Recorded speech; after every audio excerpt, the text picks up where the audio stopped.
Hoy día nos acompaña el querido Roger Santibáñez, poeta peruano afincado en Estados Unidos. Actualmente vive a orillas del río Cooper, sur de Nueva Jersey, íntegramente dedicado a la contemplación, la escritura y al estudio de los lenguajes de la poesía. Voy a dar paso a un texto que Roger nos va a deleitar, El ángulo del círculo hermetismo contradictorio de Trilce. Adelante, Roger. Gracias, mi querido Diego. También gracias a David Bendicho por esta invitación. Muy contento de estar con ustedes, queridos amigos poetas en España. Bien, entonces voy a leer el pequeño documento que tengo aquí, que dice así. Permítaseme empezar con una memoria íntima. En el verano de Lima, en 1989, me tocó ser detenido debido a que erróneamente se me vinculó a la lucha armada que desarrollaban en el Perú el Movimiento Revolucionario Tupac Amaru y el Partido Comunista del Perú, Sendero Luminoso. Fui llevado e introducido a una celda en una comisaría de Ciudad y Campo, Rímac. En el instante recordé y comprendí en toda su desgarrada profundidad los versos de Vallejo en Trilce 68, que rezan. En la celda, en lo sólido, también se acurrucan los rincones. Habida cuenta de la magnífica aliteración, porque yo tuve que acurrucarme como pude en uno de los rincones de la celda, ya que estaba repleta de detenidos. No había espacio para nada. En cuclillas hube de permanecer todo el día y toda la noche. Esa ha sido una de mis relaciones más significativas en lo personal con la máxima creación vallejiana cifrada en esa cumbre de la poesía mundial denominada Trilce. Lo que quiero decir es que esos 3 meses en la cárcel de Trujillo, entre 1920 y 1921, que pasó el genio de Santiago de Chuco, tiempo que, como puntualiza Michelle Clayton en su excelente libro Poetry in Pieces, sobre la obra de Vallejo, representa la negación total de Material Animal Freedom. Fue lo que exactamente yo sentí encerrado entre las 4 paredes de la celda que sin remedio dan el mismo número, como dice Trilce 18. Ese tedio enfrascado es lo más terrible que puede sufrir una persona.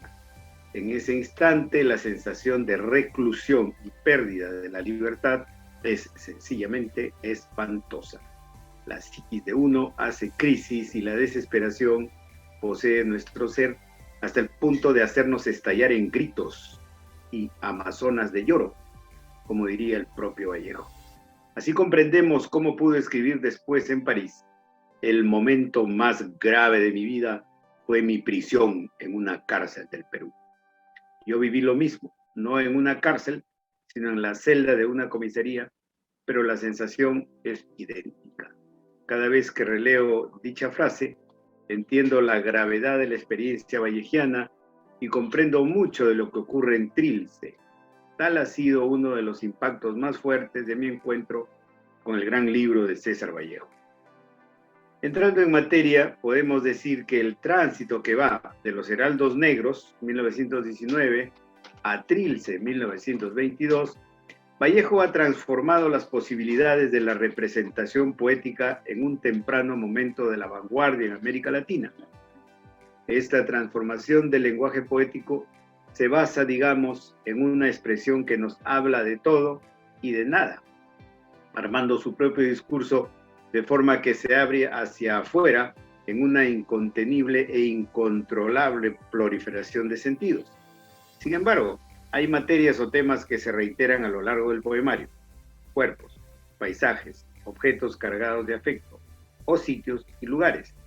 El libro está constituido por 77 pequeños cuadros, en los cuales son visibles y palpables distintas partes del cuerpo, del paisaje o escenas de la vida diaria en la encrucijada de atravesar las estructuras tradicionales al ritmo de la incipiente modernización que ocurría en Latinoamérica. Vallejo está creando una nueva estética de referencialidad y materialidad. Ahora bien, el tema y la materia de los poemas y del lenguaje que los envuelve están sujetos a un extraordinario proceso de fragmentación y transformación, el cual presenta un cambio total en el significado de lo lírico y de lo que esto puede proyectarse en nosotros, los lectores. El asunto de la fragmentación es central en Trilce, como es fundamental en nuestro concepto de la poesía moderna, desde la famosa aseveración de T.S. Eliot en La Tierra Baldía, no por casualidad, publicada también en el Annus Mirabilis de 1922. Dice Eliot: apilo fragmentos contra mis ruinas. E incluso la postulación de Dada, cuando incluye todas las voces y los sonidos de la realidad en su realización de la poesía sonora. Lo que quiero decir es que Vallejo desde ese primer momento ya está en el pináculo de la modernidad y de la vanguardia. La capacidad visionaria vallejiana va a desmantelar y a recolocar la representación en el campo de la poesía, mediante una especie de avalancha de modos simbolistas que rechazan la práctica convencional del uso metafórico en favor de una poética metonímica de la contigüidad, en la cual lo figurativo es frecuentemente desplazado por lo literal. Por otro lado, Vallejo incorpora lo que podríamos llamar lo desechable, lo ausente, lo que no sirve o no vale nada, o lo negativo, consiguiendo una revolución poética de lo presente o presencial y toda la potencialidad que ello implica. Esto entraña el uso por el genio de Vallejo de insólitas técnicas de fragmentación, de circulación verbal y de transformación, que naturalmente resisten la tentación de una mímesis simple y común. Empecemos por el título del gran libro. Trilce es un neologismo. Ya está demostrado que Vallejo obtiene tal nombre después de un proceso que empieza con el título de féretros, luego scherzando, que es un término musical, también solo de aceros. Cuando el libro se fue a la imprenta de la Penitenciaría de Lima, se llamaba Cráneos de Bronce. Digamos que Vallejo ha optado por un modo más directamente representacional en este último título, superando los tres anteriores, que respectivamente serían todavía deudores de una estética possimbolista, incidiendo en lo lúgubre, lo musical y lo combativo en cada uno de los casos. Es interesante comprobar que el título con que el libro va a la imprenta recoge un claro sentido anatómico, digamos, el lugar donde se aloja el pensamiento, cerebros, ¿no? Puntualizando un simbólico intercambio de representación y reflexión o incorporación y articulación. También podría interpretarse como una alusión adjetival, ese de bronce, a la broncínea raza americana nuestra y nativa. Del mismo modo, quizá inspirado en el premio Nobel de esos días, Anatole France, que usó el nombre de su país, Francia, Vallejo firma originalmente el libro como César Perú, aspirando a ser la voz nacional, como ha dicho Jim Franco. Pero sus amigos, entre ellos el chiclayano Juan José Lora y el piurano Juan Luis Velázquez, de los más íntimos, lo disuaden de manejar tal seudónimo. Entonces, el costo de la reimpresión por dichos cambios costó 3 soles. De allí brotó el nuevo título con el que pasó a la posteridad, Trilce, tras la repetición silábica de 3, 3, 3 y añadidos vocálicos y sonoros, derivando en el hallazgo de Trilce. Cabe señalar que el poeta, respondiendo a una entrevista ya en Europa en los años 30, dijo que la palabra Trilce no significaba nada, que se trataba de una invención fonética pura. La observación de Jacques Derrida sobre Mallarmé, y no es casual esto, ya que pensamos con Javier Abril que la gran fuente inspiradora de Trilce es el golpe de dados del cisne francés, acerca de que las metáforas no solo pasan a la circulación común a través del borramiento de la imagen original que las motiva, sino que acuñan una forma en la cual el intercambio de valor es puesto afuera, y para el caso, lo que hace Vallejo es reanimar la figura haciéndola concreta y literal. De allí que, por ejemplo, cuando aparece el cuerpo en Trilce, aparece como tal en una de sus partes constituyentes. Así leemos en Trilce 36, cito: tal siento ahora el meñique de más en la siniestra, lo veo y creo, no debe serme, o por lo menos que está en sitio donde no debe. Lo interesante aquí es que esa, digamos, descolocación que Vallejo ofrece del dedo meñique es una imagen de la descolocación general que el poeta está planteando con toda la poética renovadora y revolucionaria de Trilce. Es decir, lo que está fuera de lugar es Trilce frente a la estética modernista imperante, inmediatamente anterior, e incluso frente a la vanguardia, que ya se instala en la poesía occidental, aunque nuestro poeta hábil y estratégicamente eche mano a muchos de sus recursos técnicos. La poesía de Trilce ofrece una variada gama de diferentes modos de reconceptualizar el valor, extrayendo sentido de la desposesión y la pérdida. Tenemos el poema 45, donde el hablante lírico sostiene: si así diéramos las narices en el absurdo, nos cubriremos con el oro de no tener nada. La nada, frecuentemente aludida en todo el libro, es llevada a una condición positiva mediante realizaciones sintácticas y tipográficas. En el texto 49, el sujeto poético descubre que, cito, en los bastidores donde nos vestimos no hay nadie. Y pone con mayúsculas la letra H rompiendo la sintaxis para sugerir que, de hecho, nadie está allí. O sea que hay nadie. Por otro lado, en Trilce 67, leemos: nada alcanzó a ser libre, lo cual permite la realización de nada. Se trata de una poesía corroída por la ausencia y la carencia, pero que constantemente proclama diversos tipos de presencia, como podemos notarlo aquí. Cito: veis lo que es sin poder ser negado, veis lo que tenemos que aguantar mal que nos pese. Hay un juego de símbolos, sintaxis y lenguaje que crea la ilusión de algo que se multiplica en su recuperación de la negatividad. Las instancias concretas de desposesión, pérdida y dolor son sacadas, es decir, cortadas de su referencia real y recreadas con y en insólitas correspondencias. En este sentido, Trilce puede ser vista como una poética del dolor.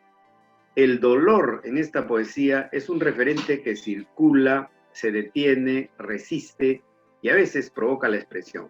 Y el sufrimiento se hace palpablemente físico, como en estos versos. Cito: rechinan dos carretas contra los martillos, hasta los lagrimales trifurcas.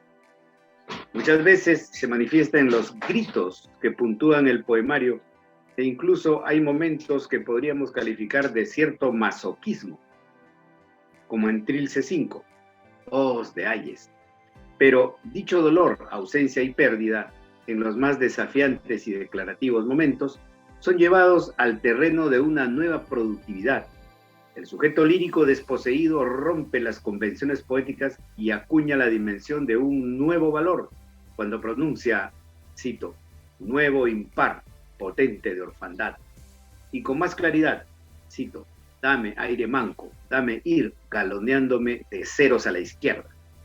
Lo cual se complementa con el objeto autónomo de Trilce 38, que dice: márchase ahora a formar las izquierdas, los nuevos menos. Esta declaración de orfandad está claramente enlazada a la poética de la vanguardia, en gesto que declara el origen histórico del ser. Como sabemos, la vanguardia, más que un rechazo o disolución del pasado, se concibe como un literal origen, un comienzo desde cero, un alumbramiento. Incluso empezando más que desde cero, Vallejo positivamente incorpora el negativo gesto del borramiento, rescata lo que es convencionalmente discontinuo, posicionándose a sí mismo en el, digamos, lado equivocado del conteo numérico para ofrecernos el incalculable y rico nuevo comienzo para la poesía latinoamericana y todo el ámbito de la lengua castellana. Es el orto de la nueva poesía, como lo definió certeramente José Carlos Mariátegui. Dentro de todas sus fracturas sintácticas, fragmentaciones referenciales y sus cambios de tono espaciales y temporales, Trilce puede verse como una autobiografía poética, conformada por concretas instancias materiales. El libro desarrolla una cadena no cronológica de experiencias que corre desde el nacimiento del hablante lírico, cito, exiliado a Recife, donde nací, en Trilce 47. La temprana infancia, cito, en pañales, Trilce 10. Y a través de los juegos con sus hermanos, hermanas, primos y amigos, en adolescentes y adultos, a veces sexuales encuentros con amantes o en solitario. El sujeto poético se muda del campo a la ciudad y entra en el mercado de trabajo, cito, pero he venido de Trujillo a Lima, pero gano un sueldo de 5 soles. Atraviesa enfermedades, cito, este dolor de cabeza, y estados de buena salud, cito, me siento mejor, sin fiebre y ferviente, de Trilce 42. Pasa un tiempo en la cárcel, pierde una amante y a su madre, y es acosado todo el tiempo y donde sea por el deseo y por la muerte. A través de todos estos momentos, Vallejo puntualiza las generativas posibilidades de lo mundano, las oportunidades que puede tener de acceder al conocimiento, aun cuando su experiencia real de vivir en un tenso presente material amenaza por bloquear su sentido de la existencia. Pareciera que el cuerpo rechaza vivir y darle un sentido a la vida. Es decir, nada asemeja a tener razón y sentido. En este aspecto podemos ver que Trilce se acodera en los más opacos instantes de la vida de todos los días y de lo humano en general. Esto parece claro en la representación de las redundantes acciones de nuestra vida, como comer, beber, defecar, tener sexo, las cuales sin embargo son revestidas de un extraordinario afecto con la potencialidad de otorgarle sentido a la experiencia del ser metafísicamente hablando. Lo interesante es que Vallejo insiste en estas primarias o elementales necesidades, las que usualmente tienden a ser escamoteadas en la poesía de su época. En Trilce son la piedra de toque de su composición, y lo que es más, ellas tienden a enlazar al hablante no solo con la producción de la poesía en sí, sino también con relaciones sociales en sus variados tipos de pasado, presente e intimidad prospectiva. Un tópico singular de Trilce es el hecho de que su aparición en el ámbito de la poesía en nuestra lengua marcó la colocación de la lírica hispanoamericana en un lugar de preeminencia a nivel mundial. Como bien lo señaló Antenor Orrego en su artículo César Vallejo, poeta del solecismo, publicado en la revista Cuadernos Americanos, en México en 1957, cito, ningún artista americano alcanzó hasta este momento su objetivo estético con rebosante plenitud. Desde entonces, América comenzó a tener voz universal y pudo aspirar a incorporarse al coro ecuménico de la cultura humana con efigie propia. Esta situación es solo comparable a lo sucedido con el libro Contra Natura de Rodolfo Inostroza en 1970. Pero volvamos a nuestro tema, y siempre siguiendo a Orrego, quien afirma en el mencionado artículo lo que en la actualidad es una verdad a rajatabla, aceptada por tirios y troyanos.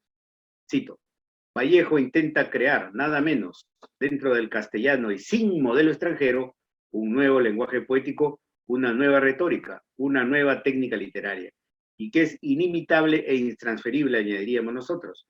Todo lo cual no impide, como lo hizo Fernández Retamar en su momento, declarar a Trilce, cito, sin la menor duda, el libro mayor de la vanguardia poética en nuestro idioma. Y agrega el gran poeta y crítico de la Revolución Cubana, cito, la importancia de este libro para la poesía de lengua española no es menor que la que tiene para la inglesa el de Eliot, para la francesa el movimiento surrealista. Otra opinión estimulante es la de Mario Benedetti, cuando sostiene en su texto Vallejo y Neruda, dos modos de influir.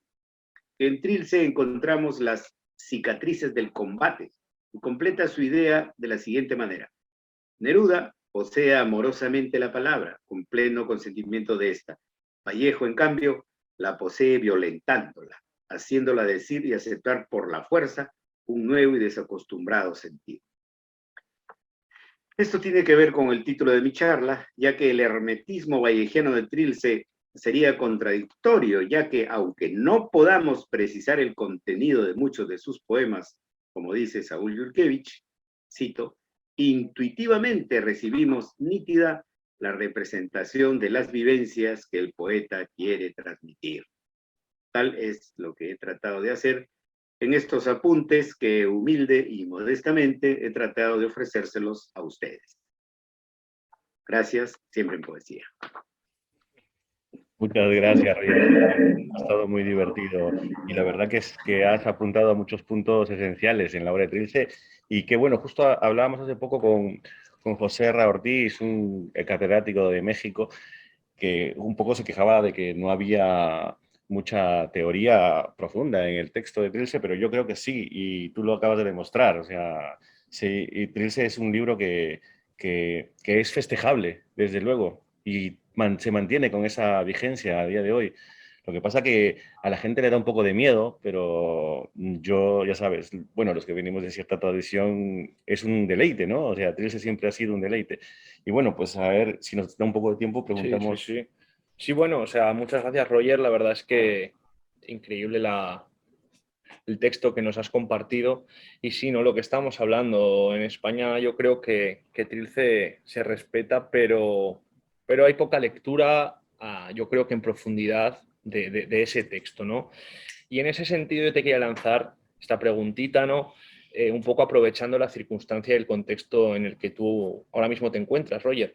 Ya sabemos, ¿no?, que lo que llevamos recorrido de año, este 2022, ha habido muchísimos eventos, ¿no?, de conmemoración de este centenario de Trilce por todo el mundo, ¿no? Según simplemente he podido divisar, bueno, incluso en la India, ¿no? En la India, en todas las capitales, digamos, europeas, pero también en Estados Unidos, en Chile, en México, ¿no? Ahora hablamos con José Ra de que en México también había habido varios eventos importantes. Y yo te quiero preguntar dos cosas al respecto de eso. Primero, si estos eventos que se están dando de homenaje de Trilce han podido posibilitar la creación, según tu punto de vista, en Estados Unidos, de nuevas traducciones, de nuevos estudios, de nuevas interpretaciones de un libro pues, esencial, ¿no?, para nuestra literatura. Y ¿hasta qué punto crees que este centenario, ¿no?, este año conmemorativo, va a poder posibilitar el fomento de la lectura de un libro tan esencial?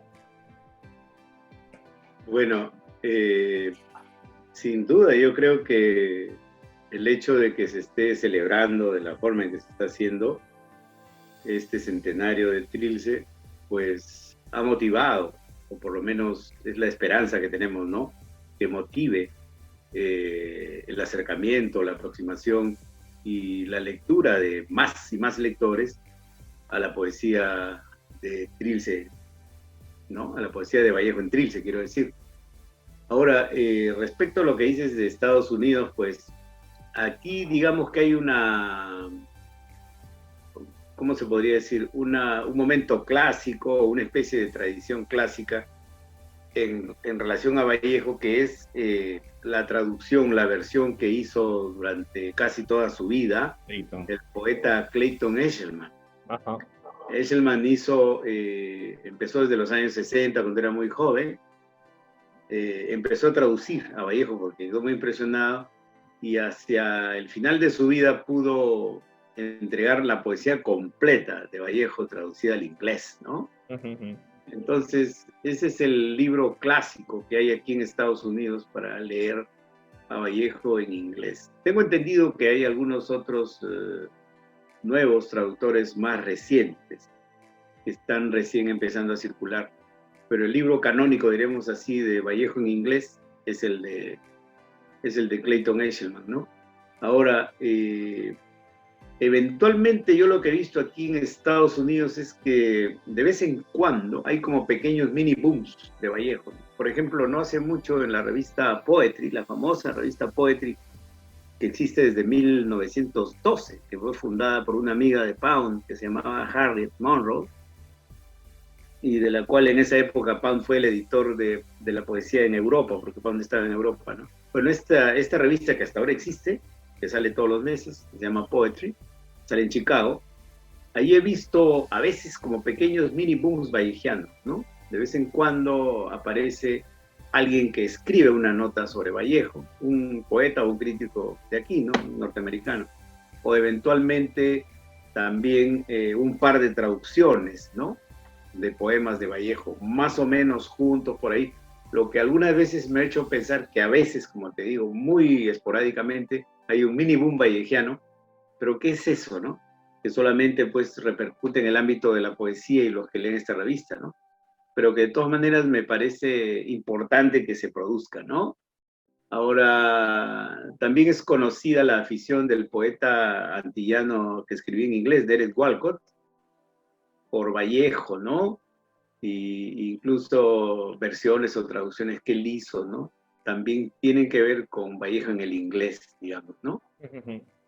Pero es como una corriente todavía incipiente en general, me parece, ¿no?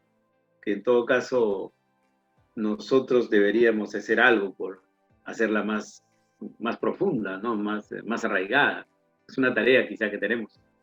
Sí. Yo, antes de que acabe, que nos quedan unos 9 minutos así en algo corto, ¿tú que has estado en Hora Cero, qué tipo de recepción, cómo veías a los lectores de Trilce de Hora Cero? O sea, ¿cómo sentían? Seguramente habrás tenido varias conversaciones al respecto, ¿no? No sé si me puedes, en un corto, nos queda 8 minutos para terminar esto. Claro, eso es interesante porque, por ejemplo, en 1972, cuando apareció Enrique Verástegui, ¿no? Uh-huh. Como una tempestad, como una gran iluminación para la poesía joven de esos días, ¿no?